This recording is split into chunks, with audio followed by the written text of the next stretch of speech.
Jumpa lagi dengan saya, Lamsen Nebaho, dalam video tanggapan ke-6 untuk buku Insan Moko Ginta yang berjudul Mana yang dapat dipercaya, Alkitab atau Al-Quran. Mari kita baca. Halaman 50. Kontradiksi masalah ketuhanan. Firman Allah, Yesaya 45 ayat 5-6. Akulah Tuhan dan tidak ada yang lain, supaya orang tahu dari terbitnya matahari sampai terbenamnya bahwa tidak ada yang lain di luar aku. Akulah Tuhan dan tidak ada yang lain.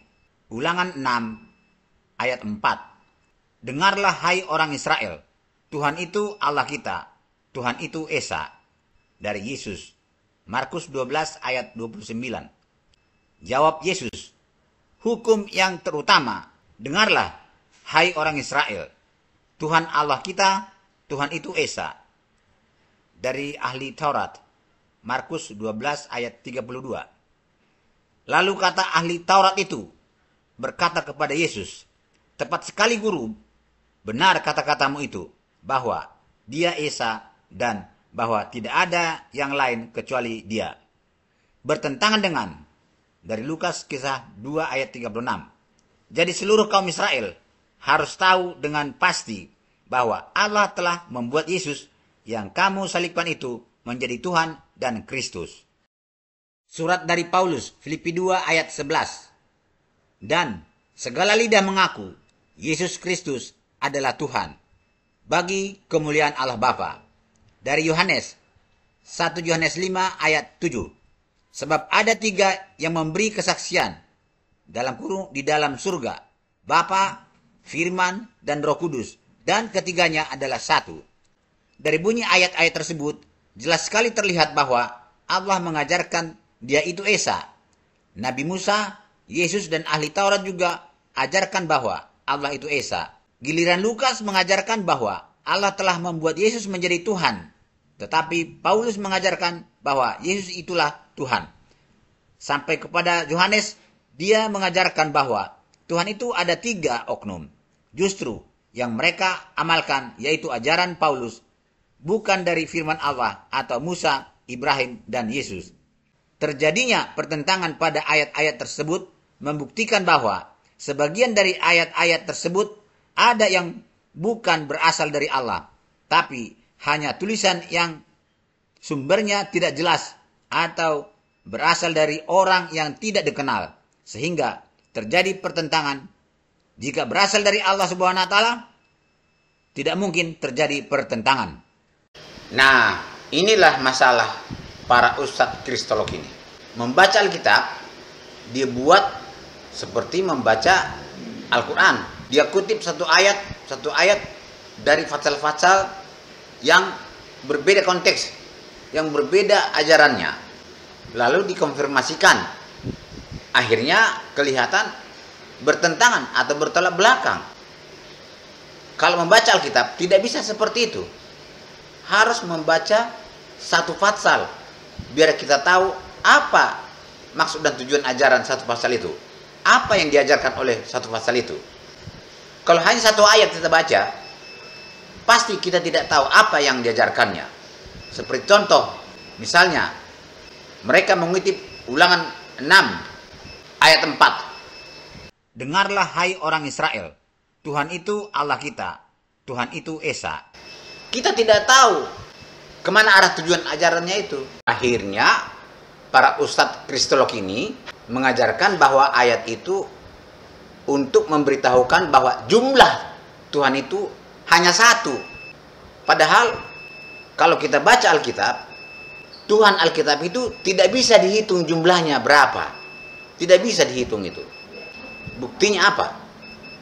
Tuhan Alkitab itu bisa hadir di mana saja dalam waktu bersamaan. Contoh, saat ini hadir di Amerika, hadir di Jakarta, hadir di surga, hadir di planet-planet lain, hadir di Arab, hadir di mana-mana. Jadi berapa jumlah Tuhan Alkitab itu? Kan tidak bisa dihitung. Tapi para ustadz kristolog merasa lebih tahu, bisa menghitung Tuhan. Sepertinya dia sudah pernah melihat Tuhan. Padahal ajaran ayat itu bukan tentang itu. Mari kita pelajari selanjutnya.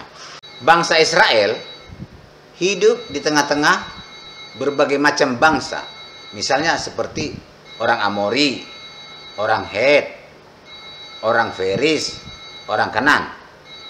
Orang ini menyembah gunung, menyembah matahari, menyembah pohon-pohonan, menyembah batu besar, bahkan menyembah patung yang mereka buat sendiri. Oleh karena itu, Tuhan memperingatkan bangsa Israel supaya bangsa Israel tidak mengikuti bangsa-bangsa sekitarnya untuk menyembah Allah-Allah lain. Mari kita baca Alkitab.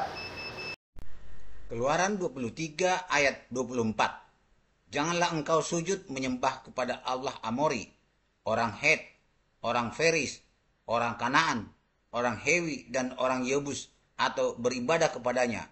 Dan janganlah engkau meniru perbuatan mereka, tetapi haruslah engkau memusnahkan sama sekali patung-patung berhala buatan mereka, dan tugu-tugu berhala mereka haruslah kau remukkan sama sekali. Tetapi kamu harus beribadah kepada Tuhan Allahmu, maka Ia akan memberkati roti makananmu dan air minummu, dan aku akan menjauhkan penyakit dari tengah-tengahmu.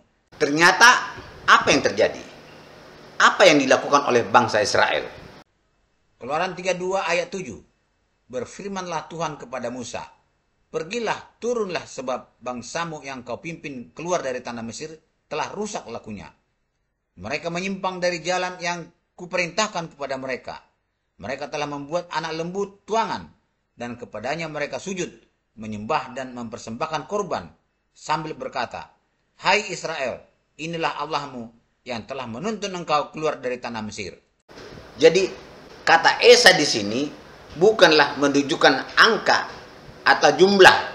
Bukan. Yang dimaksud dengan Esa di sini adalah menunjukkan bahwa hanya Tuhan pencipta langit, bumi, dan segala isinya lah yang mampu memberikan kebutuhan manusia. Tidak termasuk Allahnya orang Amori, orang Het, orang Kanan, dan lain-lain. Karena Allah mereka itu adalah benda mati. Gunung misalnya, matahari, pohon, dan patung. Itulah sebabnya Musa mengatakan, Ulangan 6 ayat 4. Dengarlah, hai orang Israel, Tuhan itu Allah kita, Tuhan itu Esa. Jadi apakah Ulangan 6 ayat 4, Yesaya 49 ayat 5 dan sampai 6 itu, dan Markus 11 ayat 32 itu kontradiksi dengan Kisah 2 ayat 36? Tentu tidak. Mari kita pelajari. Kita mulai membaca dari awal. Khotbah Petrus, Kisah Rasul 2 ayat 14. Maka bangkitlah Petrus berdiri dengan ke-11 rasul itu, dan dengan suara nyaring ia berkata kepada mereka, hai kamu orang Yahudi, dan kamu semua yang tinggal di Yerusalem, ketahuilah dan camkanlah perkataanku ini. Hai orang-orang Israel, dengarlah perkataan ini. Yang aku maksudkan ialah Yesus dari Nazaret, seorang yang telah ditentukan Allah dan yang dinyatakan kepadamu dengan kekuatan-kekuatan dan mujizat-mujizat dan tanda-tanda yang dilakukan oleh Allah dengan perantaraan Dia di tengah-tengah kamu, seperti yang kamu tahu. Dia yang diserahkan Allah menurut maksud dan rencananya telah kamu salibkan dan kamu bunuh oleh tangan bangsa-bangsa durhaka. Tetapi Allah membangkitkan dia dengan melepaskan dia dari sengsara maut, karena tidak mungkin ia tetap berada dalam kuasa maut itu. Yesus inilah yang dibangkitkan Allah, dan tentang hal itu kami semua adalah saksi. Jadi seluruh kaum Israel harus tahu dengan pasti bahwa Allah telah membuat Yesus yang kamu salibkan itu menjadi Tuhan dan Kristus. Jadi sangat jelas kita dengar bahwa antara Ulangan 6 ayat 4 dan Kisah 2 ayat 36 itu tidak ada kontradiksi. Karena apa? Karena Ulangan 6 ayat 4 itu menceritakan bahwa orang Israel itu harus menyembah Allah pencipta langit, bumi, dan segala isinya. Jangan menyembah Allah-Allah lain seperti Allah Amori, Allah orang Amalek. Karena Allah-Allah mereka adalah benda mati seperti batu, kayu, dan pohon, dan patung-patung. Tidak bisa memberikan apa-apa kepada manusia. Tidak memberikan kebutuhan manusia. Tidak bisa. Hanya Allah pencipta langit, bumi, dan segala isinya lah yang berkuasa memberi kebutuhan manusia. Jadi kalau Kisah Rasul 2 ayat 36 adalah khotbah Petrus. Mengkhotbahkan kembali kisah Yesus. Yang tadinya dia adalah penguasa di surga dan penguasa di bumi. Maka ketika Yesus datang ke dunia ini, dia tidak memegang kuasa di surga dan memegang kuasa di bumi. Nah, setelah tugasnya selesai, sesaat sebelum dia naik ke surga, dia berkata, aku kembali memegang segala kuasa di surga dan segala kuasa di bumi. Artinya dia Tuhan. Itu maksudnya. Matius 28 ayat 14. Yesus mendekati mereka dan berkata, kepadaku telah diberikan segala kuasa di surga dan di bumi. Yang memegang segala kuasa di surga dan segala kuasa di bumi hanyalah Tuhan. Artinya, Yesus itu kembali menjadi Tuhan. Kembali pemegang segala kuasa di surga dan segala kuasa di bumi. Selama dia di bumi, dia tidak memegang segala kuasa di surga dan segala kuasa di bumi. Karena dia sebagai manusia.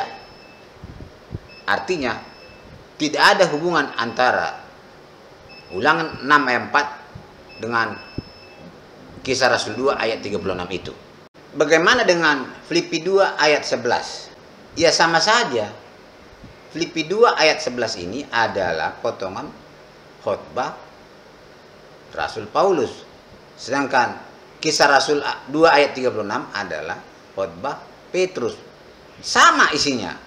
Menyatakan bahwa Yesus itu kembali berkuasa. Mari kita pelajari. Nasihat Paulus, Filipi 2 ayat 4. Janganlah tiap-tiap orang hanya memperhatikan kepentingannya sendiri, tetapi kepentingan orang lain juga. Hendaklah kamu dalam hidupmu bersama menaruh pikiran dan perasaan yang terdapat juga dalam Kristus Yesus. Yang walaupun dalam rupa Allah, tidak menganggap kesetaraan dengan Allah itu sebagai milik yang harus dipertahankan, melainkan telah mengosongkan dirinya sendiri dan mengambil rupa seorang hamba dan menjadi sama dengan manusia.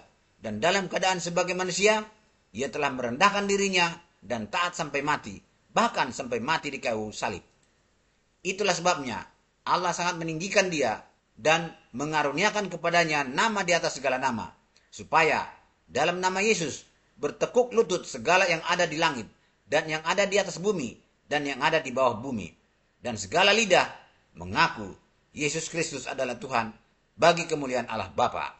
Setelah kita pelajari dengan baik Alkitab itu, ternyata tidak ada kontradiksi dalam hal ketuhanan dalam Alkitab. Terima kasih. Sampai jumpa kembali dalam video tanggapan ke-7 untuk buku Moko Ginta. Sampai jumpa.